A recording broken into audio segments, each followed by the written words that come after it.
By Article 132 of the Constitution, is said to use the opportunity to explain Kenya Kwanza's plan in implementing the bottom-up economic agenda. We begin tonight with NTV's Ibrahim Karanja. Gearing up for the takeoff of his administration's first 5-year mandate over the country, President William Ruto has largely been fixing the nuts and bolts on the wheels of the country's governance. And with nominees to the substantive cabinet having been named Tuesday, the trigger has been pulled for the implementation of Kenya Kwanza's bottom-up economic transformation.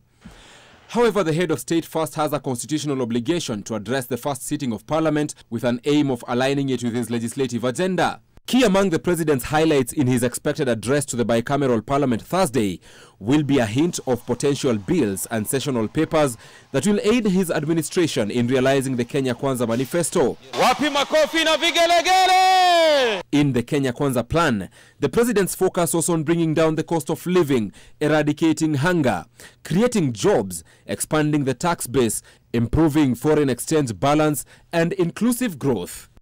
The president had pegged his plan on 5 core pillars that included agriculture, micro, small and medium enterprises economy, housing and settlement, healthcare, digital superhighway and creative economy. We are raring and ready to go, our troops in the house, and I want to believe not just those in Kenya Kwanza, but even those of us, our colleagues on the other side of the political divide, are raring to go to make sure that they assist the executive in implementing their plan, which is a plan for the Kenyan people and is a plan to benefit the Kenyan people, is a plan that serves those who voted for or against the president. When things are wrong, we shall oppose them.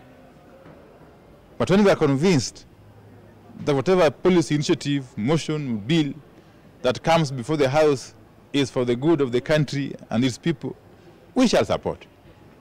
Yeah, we know what is good for the country and what is not good for the country. Yes, and so Kenyans should trust us.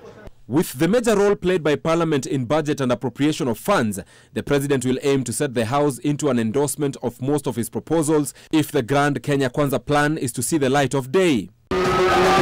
Throughout his campaigns across the country, the president promised to set up a hustlers fund intended to provide low-income earners with a collateral-free cheap credit to start businesses. On Thursday, President Ruto is set to lobby Parliament to read from his script and support this idea. He is also expected to push Parliament to understand and endorse his creative economy bill that would facilitate the establishment of the film fund.